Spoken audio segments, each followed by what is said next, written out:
Welcome to Conversations with Healers, a podcast and video interview series that features intimate, soulful, and cozy conversations with self-healers and healers. Healer to healer, we dive into all aspects of self-healing and healing and being and becoming a healer. I am Damla Aktekin. I am a healer and the host of this podcast, and I can't wait for you to listen to this conversation.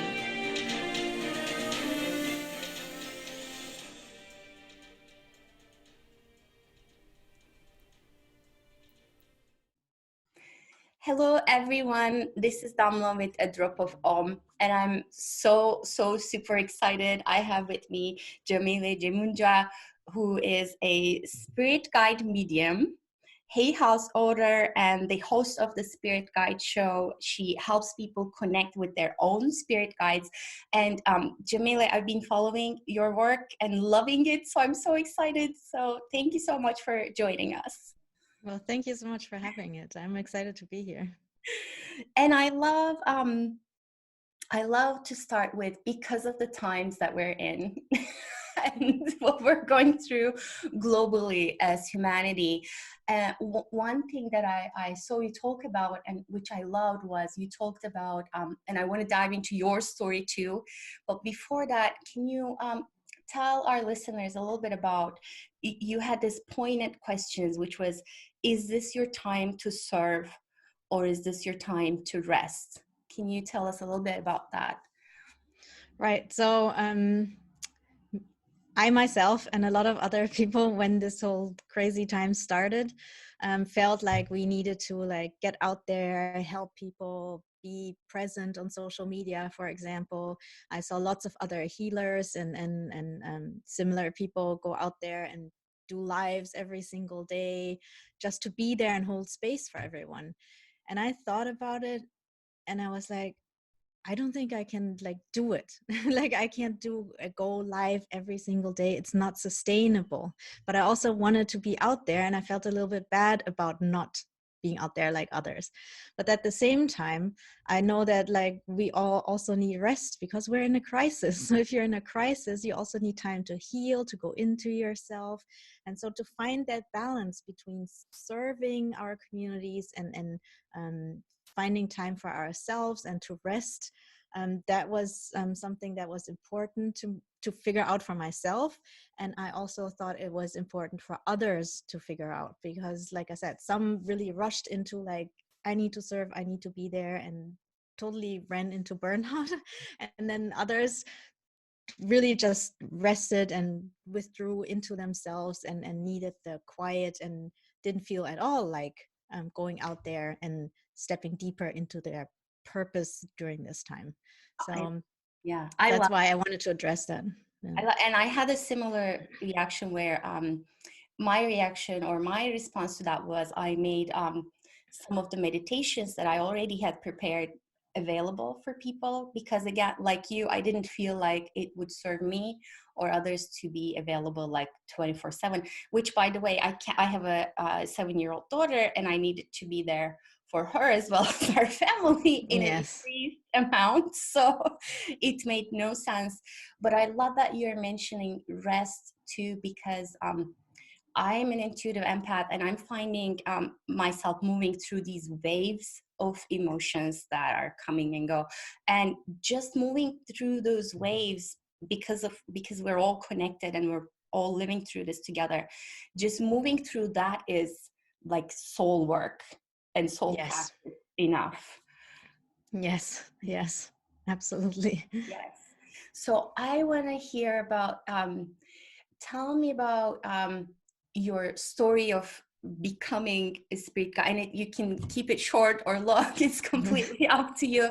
But Tom, what I would love to know is what were some healing moments or healing steps for you in that journey?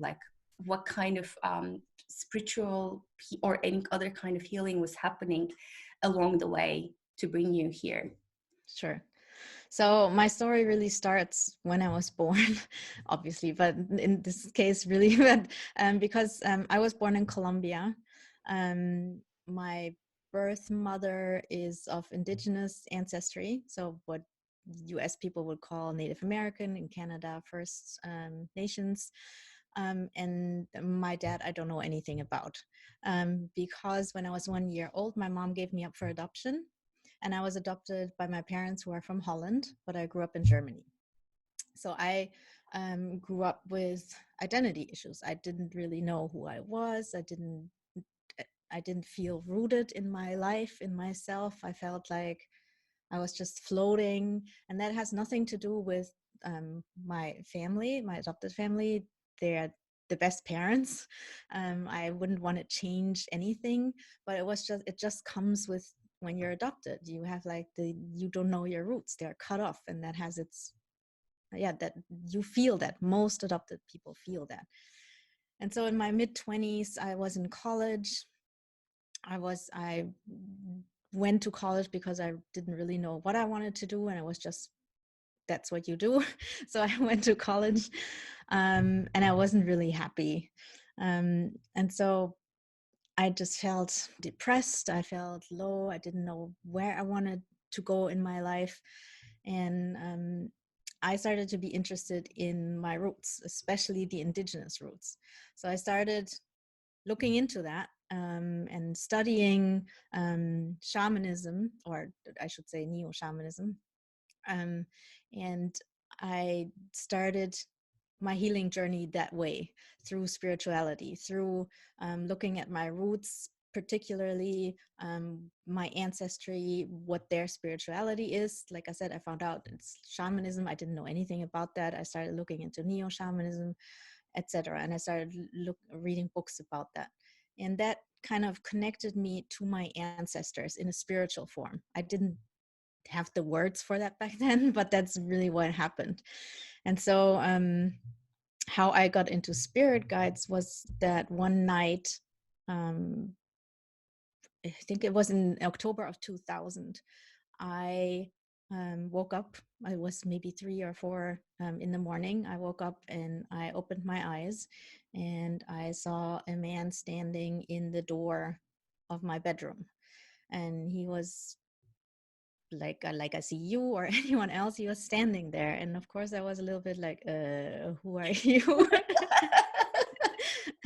And he was just wearing jeans, no shirt, no shoes, no socks, short dark hair, darker skin, and he looked South American indigenous. And I just stared at him, and he just stared back at me.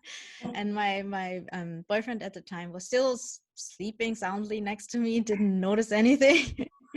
Love that. and and then I realized that I couldn't move. Nowadays I know that's sleep paralysis. Back then I didn't know what that was. I couldn't move at all. I just could move my eyes. That was it. And then out of nowhere, this guy had this red glowing orb in his hand, maybe the size of a baseball. And and yeah, like a little red sun. And he threw it towards me, and I felt it um touched the bed when it fell on the bed, but I couldn't move. So, and the next thing I knew was that I wake up the next morning, open my eyes, and my hand goes and tries to find that red glowing orb. And in that moment my mind started working again. I was like, what happened? And I had no idea. And I called my friend who had started this spiritual journey with me a few months earlier, or a few weeks even. And I called her. I told her there was this guy. I have no idea what it was. I wasn't scared in the sense that I thought that it was someone who had broken into my home. It didn't feel that way. But I just told her the story. And then 3 days later, we were signed up to go to a workshop on neo shamanism, organized by the Foundation of Shamanic Studies. And so we took a train to Berlin, and on the train we talked about my experience again. And then when we arrived, we went to the workshop space, and there our teacher told us, okay, this is an introduction into neo shamanism, or they call it core shamanism, I think. And we are going to, the first thing we're going to do is introduce you to your spiritual helpers. And this is how you do it. And it's basically a guided meditation. And so he told us, okay, this is how we're going to do it. Before we start, usually when you meet your spiritual helpers, they will give you energy when you meet them for the first time. And that happens either by they give you a hug and you can really feel the energy flow into you, or sometimes they will give you a red glowing ball of energy. And I was like, what? And so then my friend was sitting next to me and I was like, what? And we looked at each other, and that's how I knew, oh, that the guy in the bedroom a few days earlier was my spirit guide or spiritual helper or whatever you want to call them. And so that was the start of that journey. And the more I learned about spirituality and followed my spiritual path, the more I learned about spirit guides, the more I felt rooted inside of myself. The more I developed my own spiritual roots, the more I felt comfortable with myself, and the more I developed an identity that was not based on where I was born or what country I was born in, or these kinds of things, or even race. It was just a spiritual identity, and that really helped me heal that big hole that I'd always had inside of my heart. And so that was my healing journey, and helped me also heal the adoption wound that I had, basically. Yeah, that's No, how that's that beautiful. happened. So I want to ask this very basic question for someone who's listening who may not be familiar with what a spirit guide is. Can you give us like Right. the basic? Right. So I have my own definition of spirit guides. If you go on the internet, there's different definitions. Every spiritual tradition has different definitions. So my definition is that any kind of being from the higher realms that is connected to us in unconditional love and wants to help us on our spiritual path or in day-to-day life is a spirit guide. And what I learned from my spirit guides is that there are 7 types of spirit guides. So you have, and I hope I'm not going to forget one, you have angels, you have ancestors. So everyone knows what an angel is. I don't think I have to explain that. But ancestors, so that could be direct ancestors like your grandparents, great-grandparents, or ancestors that are way further back, like hundreds or thousands of years back. And it also includes ancestors in the sense of a spiritual lineage. So they're not biologically your ancestors, but they're in a spiritual sense your ancestors, or even in a professional sense.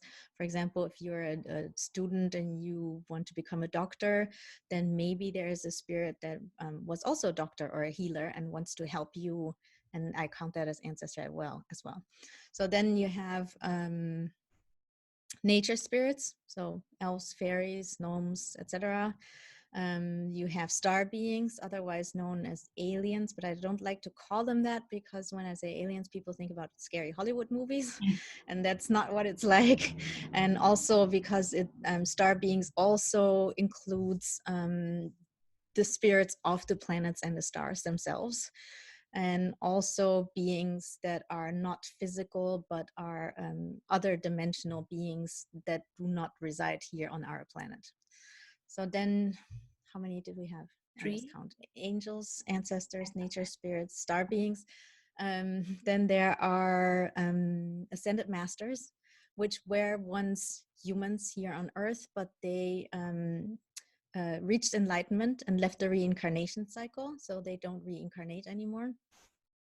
Then you have deities, so gods and goddesses from all cultures.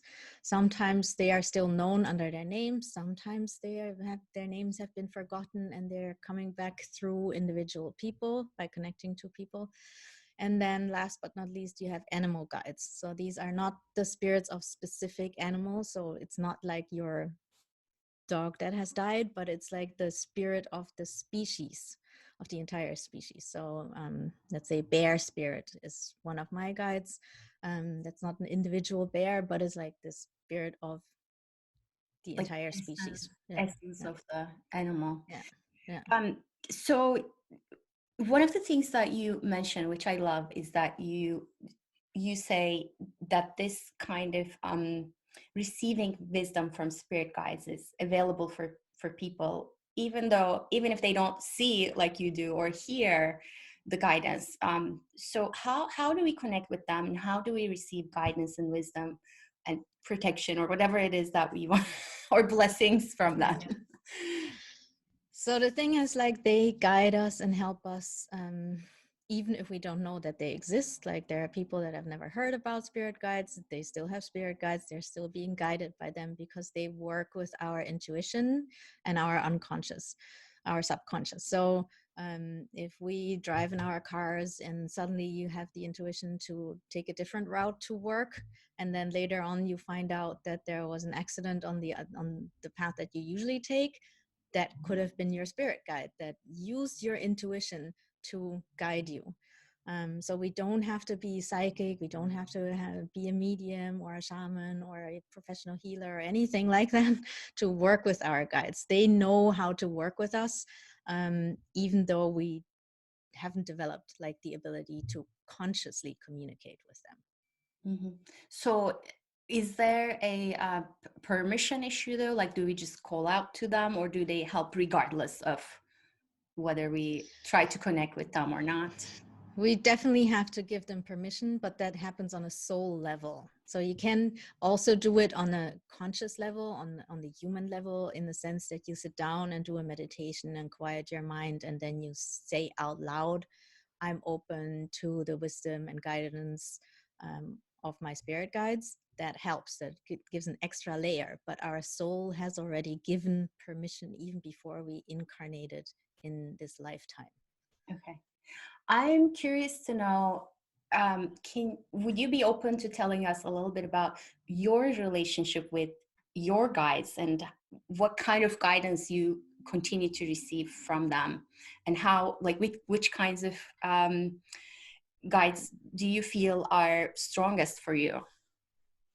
So guides, I want to say one thing before I go into this.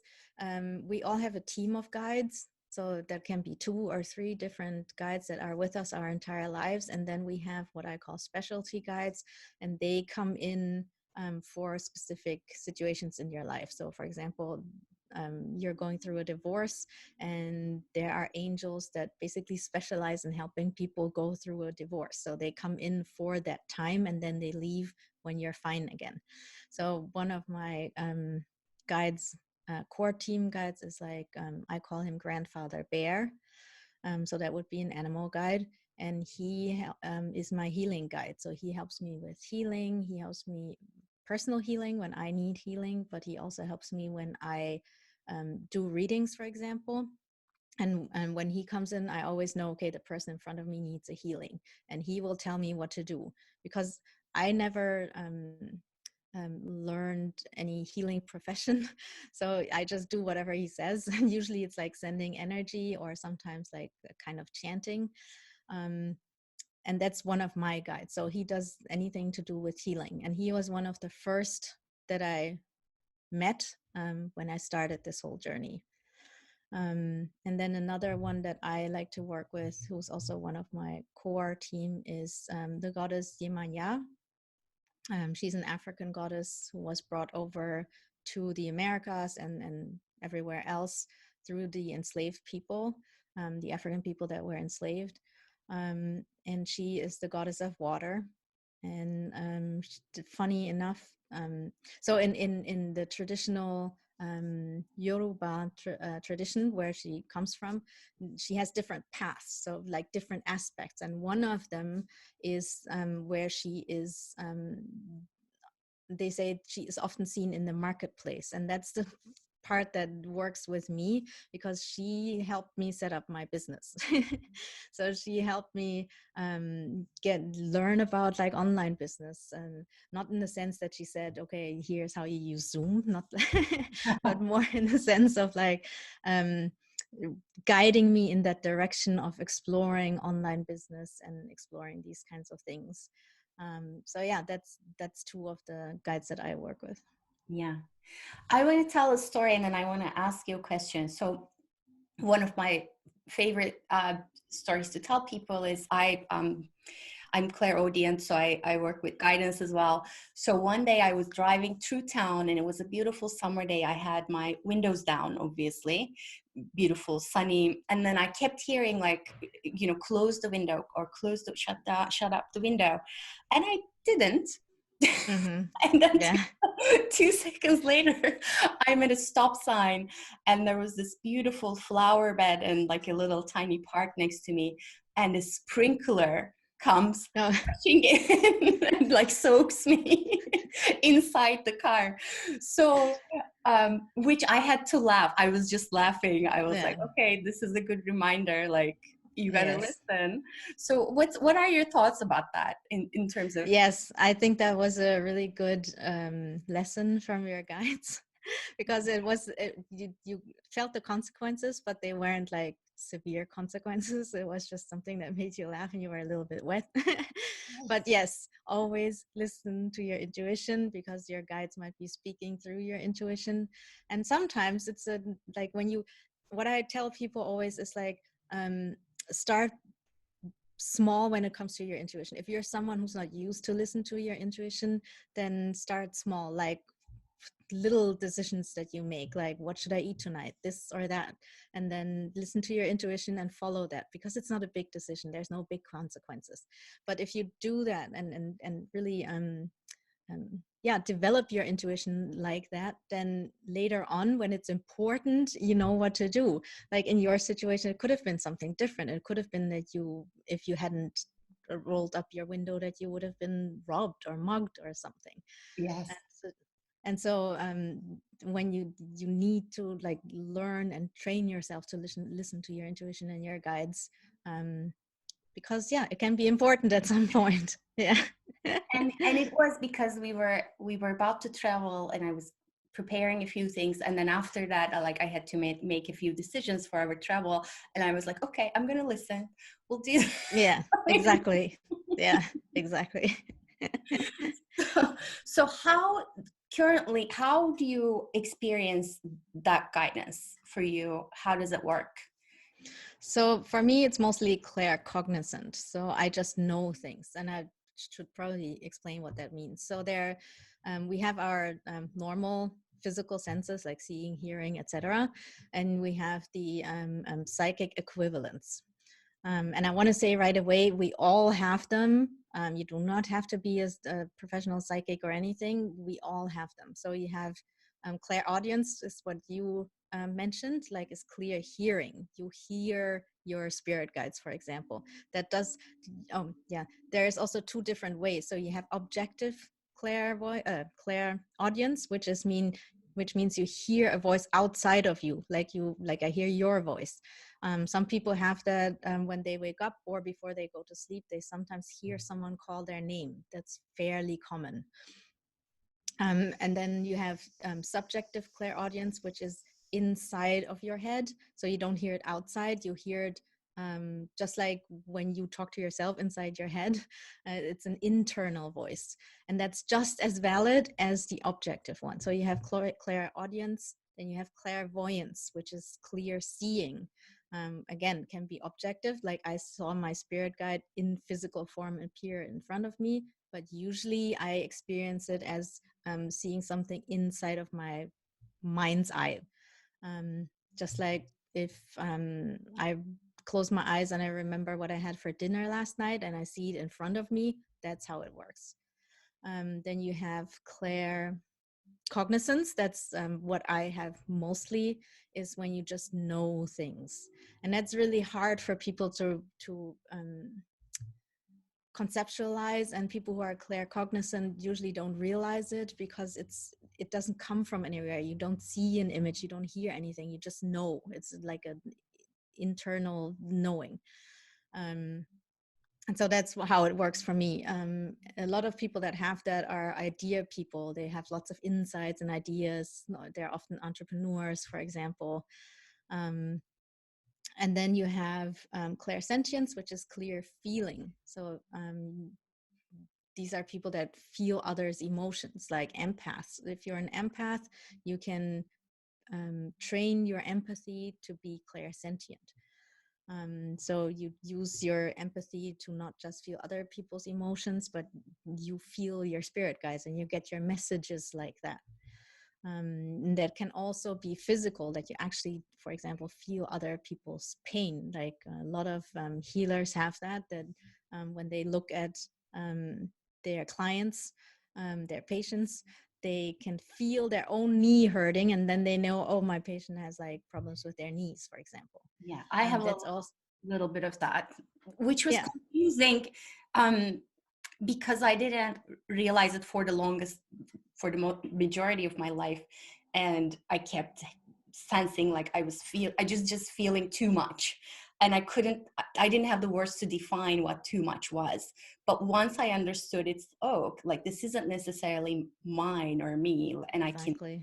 I can use that to help people, which was super useful. Yes, exactly. Yeah. So, and then you have clear scent, which is clear smelling. So, a good example is if you suddenly smell your grandma's perfume, even though your grandma has passed 3 years ago. That usually means your grandma is here and says hi, and she uses your clear scent to get your attention. Or you smell your grandpa's pipe, these kinds of things. And then you have the last one is clear gustance, which is clear tasting. So clear scent and clear gustance are not very common, but it does happen.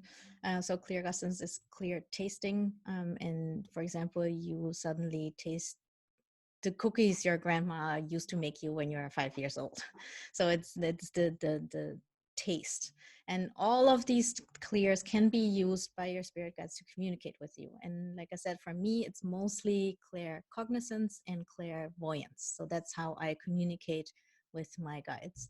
And I sometimes I sit down to really meditate and talk to them in that sense. But oftentimes it just happens throughout the day. Like I have to make a decision and I just close my eyes and tune in, and then I get the information that I need, and then I carry on with my day. Yeah. I get a lot when I wake up in the morning, when that time between dream and awakeness, and I like to ask like, what should be my priority today, or what do I need to work on today? And Yes. there are a few like very poignant answers usually in that time.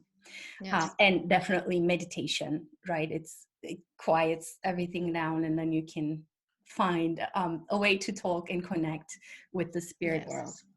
So I would love to know, when you're working with people and when you're connecting them to their spirit guides, what are the most common messages that you hear for people?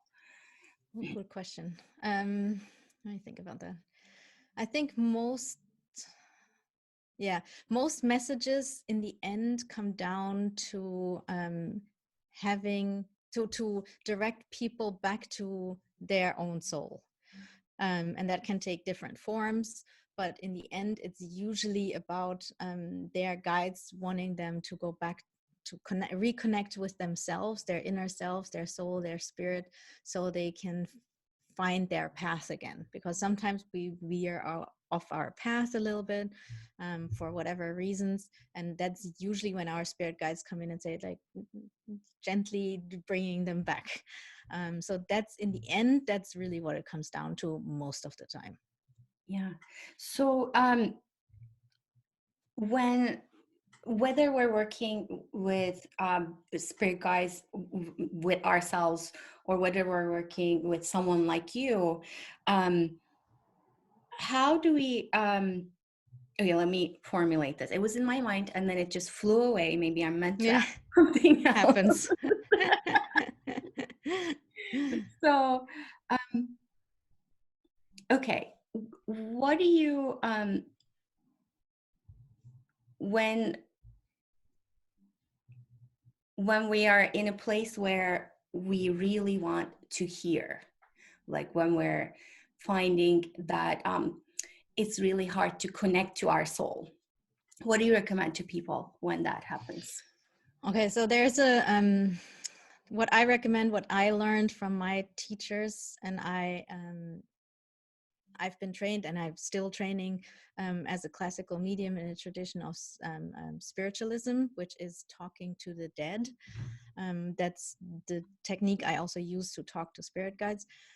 So what I learned is a meditation called sitting in the power. And that means that you sit and first you connect with the earth and with the universe to balance yourself. And then you focus on your third chakra, and you expand the energy of your third chakra, because your third chakra is like the seat of your personal power, of your personal energy. And so you expand that energy outwards until it fills your entire aura. And then you just sit in your own energy, in your own power. And you do that because, first of all, it's healing to just be with yourself and push every other energy out. And also because it helps us to, because most people don't know their own energy. They don't know what it feels like to be just in their own energy. And if you don't know what it's like to feel your own energy, you also can't feel if your spirit guides are near, because you're just not used to feel yourself. And so I think I forgot your question. Sorry, can you ask No, again? that was beautiful. I was asking, like, what if, like, you're really desperate for guidance and you don't, Oh, right. Okay. you want to So, hear. yeah. So what you're saying is, like, just start with yourself, like Yes. your That's own the being the seat. Yes, sit with yourself, sit in your own power first. Do that for a week. And then the next step is to, when you build your power, you sit in your own energy, and then you ask your guides to step into that sacred space that you created with your own energy. Ask them to step into your energy. And if then you can feel the difference, like you can actually feel when they come in. You might feel suddenly really hot or suddenly really cold, or your nose starts tingling. That's different for everyone. Or you have like shivers or whatever it is, but something will happen, or you see certain colors. um, and then you ask them to step out of your aura again. And when the sign, like the you're this like suddenly being cold, suddenly being hot, disappears, then you know that was their sign that they're here. And then you ask them to come into your space again.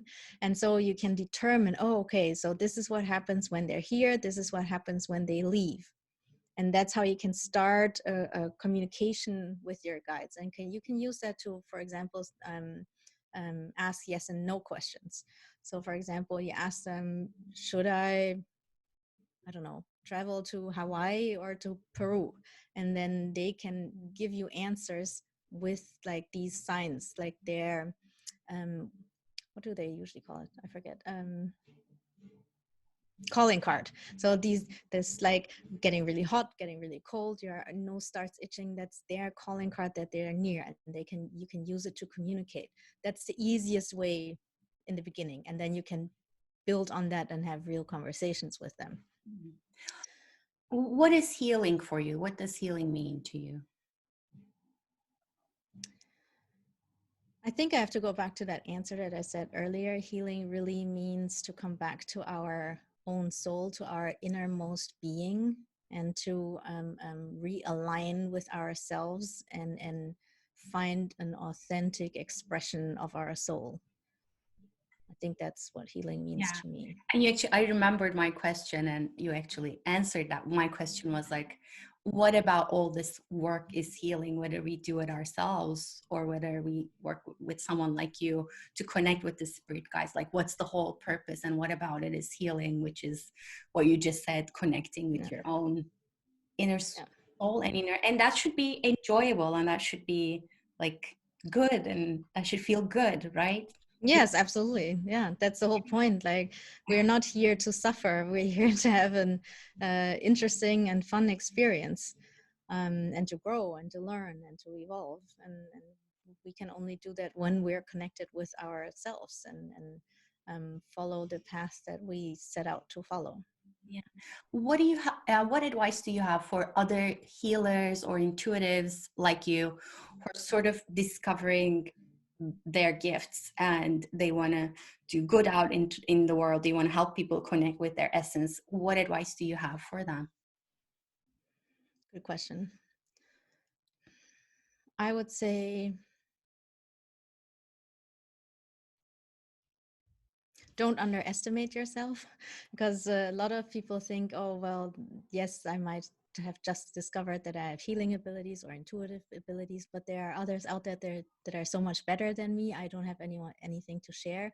No, like, you have something to share. You just share it with the people that are, how do I explain it? It's like a ladder. So people are on different rungs of the ladder, and it doesn't matter where you are. There are always people a little bit lower, not in a bad sense, but there are always people that are a step behind you, and these are the people that you can help. It doesn't matter if someone else is like way in front of you. There are always people that are behind you, and you turn around and help them. And I think, so basically what I'm trying to say is, like, believe in yourself and share your gifts. Yeah. No, I love that. I love that. And I just want to add to that. I feel like we're in a time where not doing that is no longer optional. It's Yes. if you're an analytical person, share that. But if you have intuitive gifts, share that. And not only that, if you're an intuitive and you're feeling not so strong in your left brain, I feel like we're at a time we need to like use all of our tools and gifts and abilities. So we're Yes. to open up and really listen and ground all of our gifts in our bodies and bring it out into the world. Yes. Yes. And you're totally right with, we're in a time we can't afford to not believe in ourselves and be scared to step out and to really step into our purpose. We need everyone, like every single one of you out there. We need you. All right. So thank you so much, Yamile. I want to ask, is there anything else you want to share with people who are listening? So, if you're interested in finding out, like I mentioned earlier, the 7 types of spirit guides. If you're interested in finding out which one, then you can go to my website. I have a quiz there, and you can take that quiz, and I will tell you which type of guide you have. And that's important to know, because depending on which type you have, you can follow different paths of connecting with them. For example, a deity will expect different things from you than a nature spirit. So if, for example, you have a nature spirit as a guide, then obviously it's a good idea to go out in nature to connect with them. If you have a star being as a spirit guide, then it might be a good idea to try at night and while you look at the stars. So knowing your type of guide is important to How connect. about that was my answer from the quiz. I got a standard Yeah, answer. awesome. How do we connect with them? Yeah. Yeah. So, and every type has different ways of connecting with them. Another tip, when it comes to that is, when you know, for example, you have a deity as a spirit guide, then do some research. Like, what did other spiritual traditions or individual people do to connect with deities? You can look into paganism. They are very much working with deities, gods and goddesses, and study that spiritual tradition a little bit.